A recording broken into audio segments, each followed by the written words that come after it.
ทำให้เกิดความระสำระสายเดือดร้อนไปทุกสังคมทุกหย่อมย่าก็เป็นเรื่องที่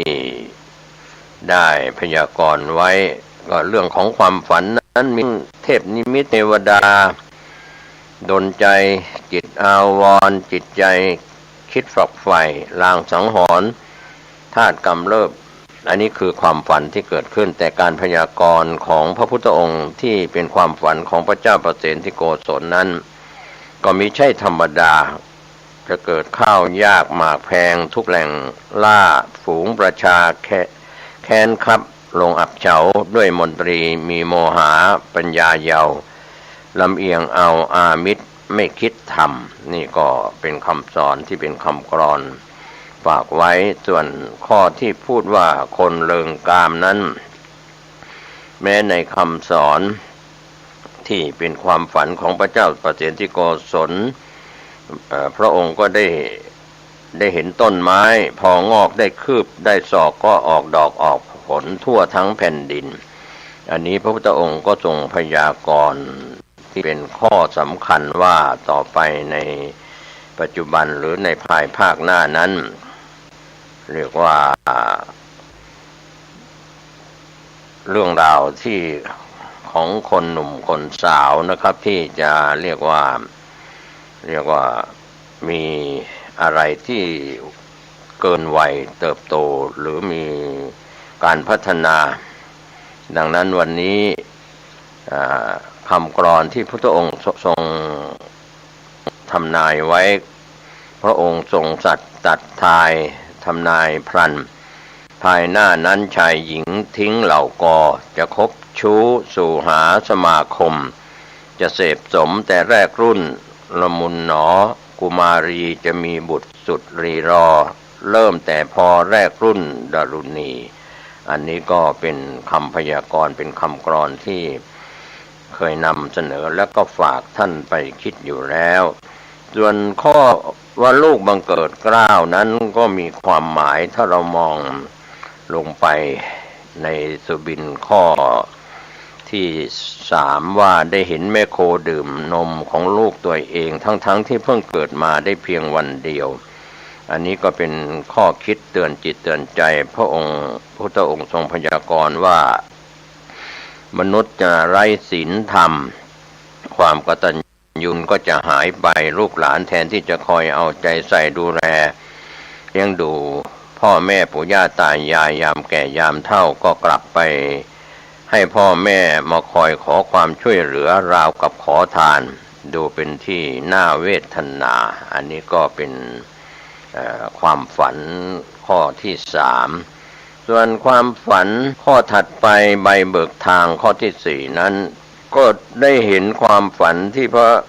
เจ้าประเสนที่โกศลฝันเห็นมนุษย์จับลูกวัวอายุน้อยๆหรือลูกแง่เข้าเทียมแอกเทียมไถทำงานมันก็ทำบ้างไม่ทำบ้างเพราะไม่เคยกับงานอันนี้ก็เป็นเรื่องราวที่บ่งบอกว่าในปัจจุบันและในอนาคตนั้นมนุษย์จะไร้ศีลธรรมจะไม่มีความเป็นธรรมระหว่างผู้ปกครองแล้วก็ผู้ถูกปกครอง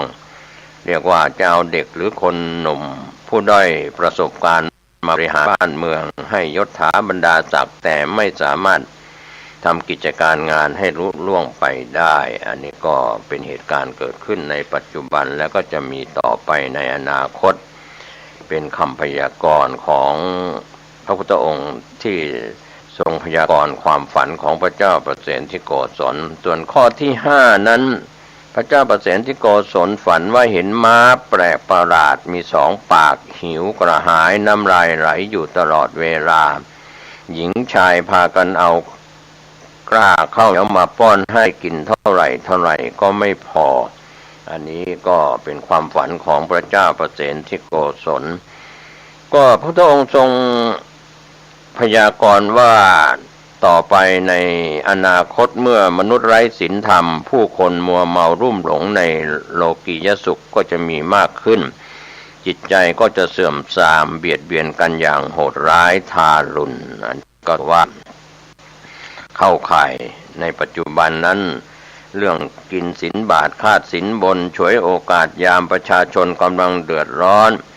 เกิดคดีความกันแทนที่จะเมตตากรุณาทั้งทางการผ่อนสั้นผ่อนยาวหาทางช่วยกันในเรื่องของความเดือดร้อนก็เอาความทุกข์ความเดือดร้อนไปขึ้นโรงขึ้นศาลเสียเวลาสิ้นเปลืองเงินทองบางเรื่องหน่วงเหนี่ยวเรื่องราวให้เนิ่นนานเพื่อจะหาผลไปคู่ความอันนี้ก็เรียกว่าม้าสองปากนั่นนะครับกระบวนการยุติธรรมจะตาช่างเอียงไปเอียงมาส่วนความฝันข้อที่6นั้นเห็นมนุษย์ต่างขัดถาดทองสำริดราคาเป็นแสนให้เป็นเงางามจนสะอาดแล้วก็ไปเชิญให้สุนัขมาเยี่ยวรถนะครับ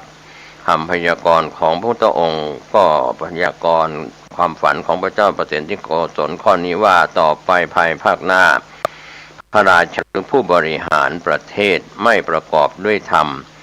หลงคำเยินยอปอปั้นคำประจบสอพอไม่ทันเล่ห์เหลี่ยมของคนชั่วช้าสกุลต่ำจนหลงแต่งตั้งให้เป็นใหญ่เป็นโตรับราชการงานเมืองงานแผ่นดินมีอำนาจวาสนาจนลืมคนดีมีสกุลเรียกว่าปล่อยให้อดอยากทุกข์ยากถูกรังแกจากคนสกุลต่ำที่ได้อำนาจเมื่อมีสกุลสูงเหล่านั้นก็ไม่อาจเลี้ยงชีวิตสืบไปจึงต้องยอมยกบุตรธิดาของตนให้สมรสกับคนชั่วช้าสกุลต่ำนะครับก็จะเข้าข่ายเรื่องของคดีสีเทาหรือไม่นะครับลูกสาวตนเองก็ไปยกให้คนที่เข้ามาสร้างปัญหาให้กับบ้านเมืองก็ลูกสาวก็คงอยู่ไม่ได้ในตำแหน่งหน้าที่การงานบ้านเมืองมีคือมีแปรก็เรื่องราวเหล่านี้ถ้าเราไปมองแล้วเราก็จะเห็นได้อย่างชัดเจนว่าประชาชนนั้นจะเห็นแก่ตัวจึงได้ผู้แทนที่เห็นแก่ตัวเป็นสมาชิกสภาผู้แทนราษฎรได้รัฐบาลที่เห็นแก่ตัวเรื่องมันก็ยุ่งยากแค่ไหนลองคิดดูนะครับท่านผู้ฟังความเห็นแก่ตัวทำให้คนเห็นแก่ตัววุ่นวายคนไม่เห็นแก่ตัวก็ต้องพลอยวุ่นพลอยลำบากไปด้วยเพราะว่าอยู่ร่วม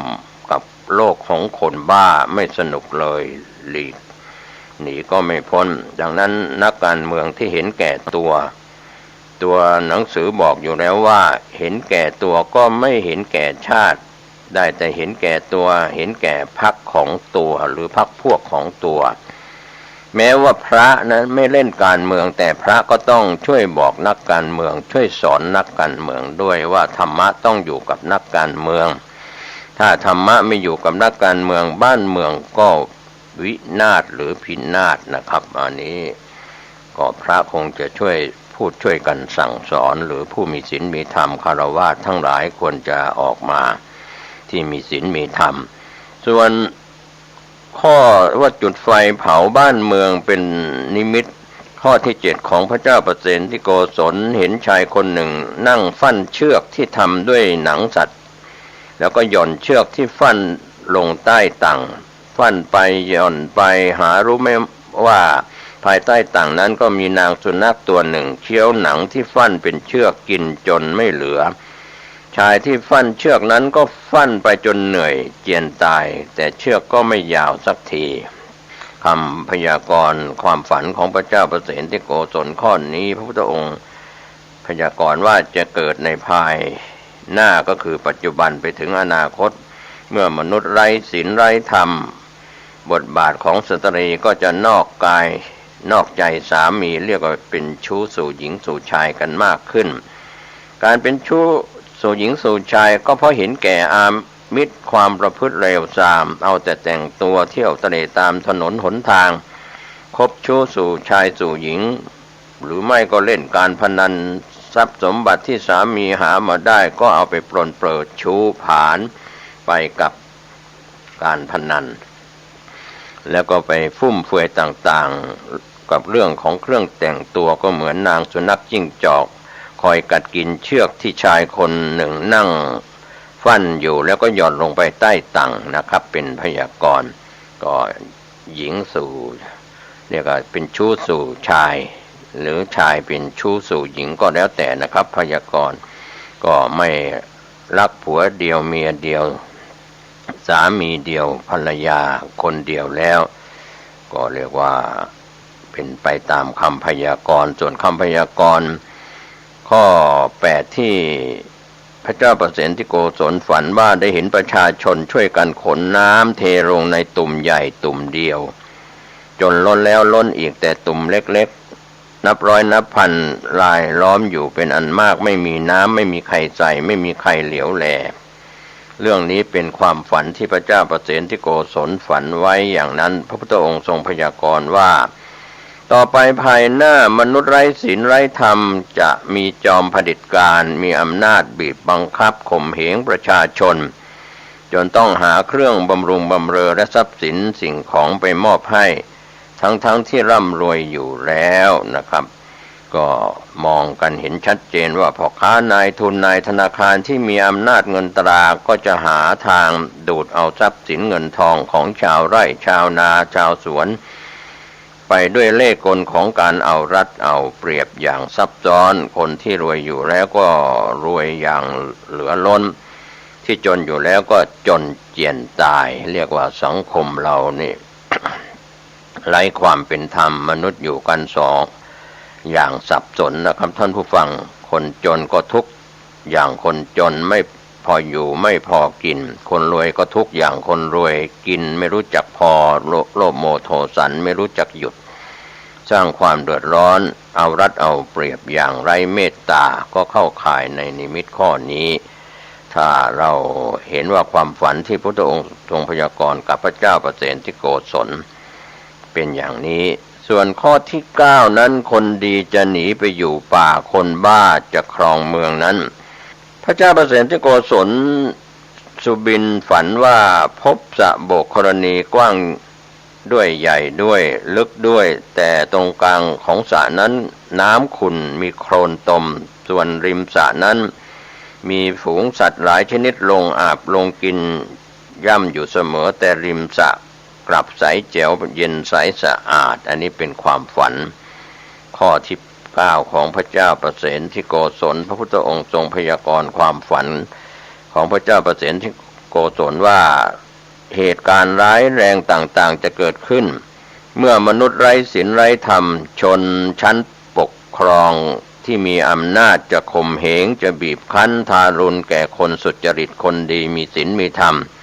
จนคนสุจริตมีศีลมีธรรมต้องหนีออกจากบ้านเมืองไปอยู่ป่าเรียกว่าสภาพของชนบทบ้านป่าก็เปรียบเหมือนน้ำที่ใสสะอาดทั้งที่ผู้คนไปมาไม่ได้ว่างเว้นก็เหมือนน้ำริมสระที่ใสบริสุทธิ์ทั้งที่มีปูปลากุ้งหอยและฝูงสัตว์ลงอาบกินอยู่เสมอก็สังคมของเราในปัจจุบันนั้นในเมืองหลวงก็เปรียบเหมือนน้ำกลางสระเต็มไปด้วยความสกปรกเน่าเหม็น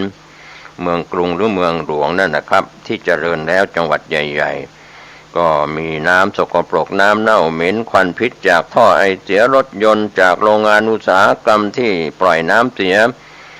ส่วนผู้คนก็แรงน้ำใจมีแต่ความรุ่มร้อนวุ่นวายโจรในเมืองก็ร้ายวิ่งโจรกรรมกันหรือลักเล็กขโมยน้อยกันรวมไปถึงเรียกว่าโจรในเมืองก็เลวร้ายมากกว่าโจรในชนบทซับซ้อนซ่อนกลกันจับกันยากผู้หญิงในชนบทก็ถูกโจรครอบงำเรียกว่านำหญิงชนบทออกมาขายในเมืองเป็นการค้าประเวณีค้ามนุษย์ไปก็ถือว่าสภาพของชนบทบ้านนอกบ้านนาอย่างเต็มไปด้วยความอบอุ่นความรักความเมตตาวัฒนธรรมเก่าแก่ที่ดีงามรู้จักแบ่งกินแบ่งใช้ก็เป็นเรื่องราวที่พยากรณ์ในข้อนี้คนดีจะหนีเข้าป่าคนบ้าก็จะครองเมืองนั่นแหละครับเราก็ไม่รู้ว่าใครบ้าเรื่องอะไรก็ว่ากันไปบ้าอำนาจบ้าสารพัดบ้าส่วนนิมิตข้อที่10พระเจ้าประเสนที่โกศลฝันว่าเห็นคนหุงข้าวปรากฏว่าข้าวที่หุงในหม้อเดียวกันอีกข้างหนึ่งก็สุกอีกข้างหนึ่งก็ดิบปะปนกันอยู่ในหม้อเดียว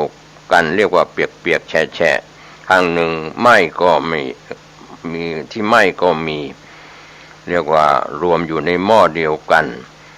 ฝันประหลาดนะครับหม้อข้าวประหลาดพระพุทธองค์ก็ทรงพยากรณ์เรื่องนี้ว่าเมื่อมนุษย์ไร้ศีลไร้ธรรมจะถืออำนาจบาดใหญ่ทวยเทพเทวดาอารักษ์ก็มีความสัมพันธ์กับมนุษย์พอเป็นลักษณะอย่างนี้เทวดาอารักษ์ก็เมื่อเทวดาอารักษ์ก็ไปส่งเสริมคนไม่ดีไม่มีศีลไม่มีธรรมผู้มีศีลก็จะถูกข่มเหงรังแกจนอยู่อย่างยากลำบากจะเกิดโรคร้ายรักษาไม่หายล้มตายกันมากขึ้นเพราะความสกปรกแห่งจิตใจและสิ่งแวดล้อมของมนุษย์อย่างเช่นโรคเอดส์โรคมะเร็งโรคโควิด -19 ในปัจจุบันทุกอย่างก็จะเปลี่ยนไปไม่ว่าจะเป็นประเพณีวันเดือนปีแม้แต่ฤดูกาลเมื่อมนุษย์ไร้ศีลไร้ธรรมมากขึ้นสังคมก็ย่อมจะต้องมีคนชั่วและคนดีเปรียบเหมือนข้าวในหม้อเดียวกันมีสุกมีดิบมีไหม้มีแฉะสังคมเล็กๆเช่นครอบครัวยังหาความพอดีไม่ได้เพราะไร้ศีลไร้ธรรมพ่อกินเหล้าแม่เล่นการพนันลูกสาวบ้าแต่งตัวลูกชายเจ้าชู้ใช้เงินเปลืองเหล่านี้เป็นเรื่องในสถาบันครอบครัวข้าวหม้อเดียวกันในบ้านหลังหนึ่งนะครับก็เห็นอย่างชัดเจนว่าสถาบันครอบครัวเป็นอย่างนี้แล้วในปัจจุบันไปถึงอนาคตส่วนความฝันข้อที่11นักบุญคนบาปนั้นพระเจ้าประเสนที่โกศลพยากรณ์ว่าประชาชนคนหนึ่งนำแก่นจันทร์อย่างดีมีราคาสูงเป็นจำนวนเรียกว่ามีแก่นจันทร์ราคาแพงราคาสูงมากนะครับเอาไปแลกกับนมเปรี้ยวที่ราคาถูกๆเร็วๆเพียงหม้อเดียวเท่านั้นความฝันของพระเจ้าประเสนที่โกศลข้อนี้พระพุทธองค์ทรงพยากรณ์ว่าจะมีสมัยที่นักบวชในศาสนานี้ได้ศึกษาเล่าเรียนธรรมวินัยของตถาคตมีความหลุดพ้นเป็นคุณค่าอันล้ำเลิศหมายถึงว่าปฏิบัติกรรมฐานจนบรรลุธรรมเป็นพระอรหันต์แต่แล้วก็พากันไปแลกเอาคำสอนที่เคยศึกษาเล่าเรียนตั้งแต่นักธรรมบาลีอภิธรรมพระไตรปิฎกอัตถกถาฎีกาได้จบการศึกษาเหล่านี้ไปแสดงธรรมแลกกับราภผลเครื่องบูชากันเทศก็เห็นแก่ปากแก่ท้องเพียงเล็กๆน้อยๆเขาจะนำเอาคำสอนของตถาคตที่ตำหนิติเตียนความโลภไปแสดงแก่มนุษย์ทั้งหลายให้ละความโลภโดยสละปัจจัยราบแก่คนอรัชชีพระอรัชชีเหล่านั้นเมื่อไม่อาจถอนตนออกจากความเป็นทาสของความอยากหรือไม่สามารถจะตั้งอยู่ในธรรมเป็นที่ฝักใฝ่แห่งพระนิพพานได้ก็อาศัยความรู้ทางอัฏฐะตัวหนังสือพยัญชนะตัวหนังสืออัฏฐะเนื้อความอาศัยเสียงอันไพเราะแสดงธรรมเทศนาให้ผู้หลงไหลเพื่อติดกันเทศก็จะนำไทยทานเหล่านั้นไปติดกันเทศพระอรัชชีหรือผู้อรัชชีบางพวกก็นั่งแสดงธรรมเรื่องนิพพานตามข้างถนนหนทางหรือตามประตูเมืองแล้วก็จะนำเอาธรรมะที่ตถาคตแสดงอันประกอบด้วยคุณค่าอย่างสูงไปแลกกับราบสการะยศถาบรรดาศักดิ์สมณะศักดิ์หรือราบยศสรรเสริญในฝ่ายบ้านเมืองเงินทองเพียงเล็กน้อยก็เป็นมุมมองที่เราเห็นกันอยู่ในปัจจุบันนั้นทั้งพระคุณเจ้าแล้วก็ฝ่ายบ้านเมืองเรียกว่าคุณค่าของคุณพระศรีรัตนตรัยด้อยค่าไม่มีราคากันแล้วก็เพื่อไปแลกกับราบสการะที่เกิดขึ้นแม้ความฝันข้อนี้กำลังเกิดขึ้นในปัจจุบันแล้วก็จะมีต่อไปในอนาคตเรียกว่านักบุญคนบาปนะครับก็เราก็คงต้องกราบต้องไหว้พระเถรานุเถระพระภิกษุสามเณรครูบาอาจารย์ผู้นุ่งห่มผ้ากาสาวพัสต์เพื่อบุญกุศลของผู้ที่ได้กราบได้ไหว้แสดงความ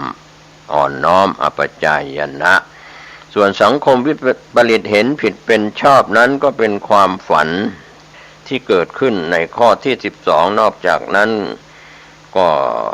มีปัญหาต่างๆตามมามากมายในแต่ละข้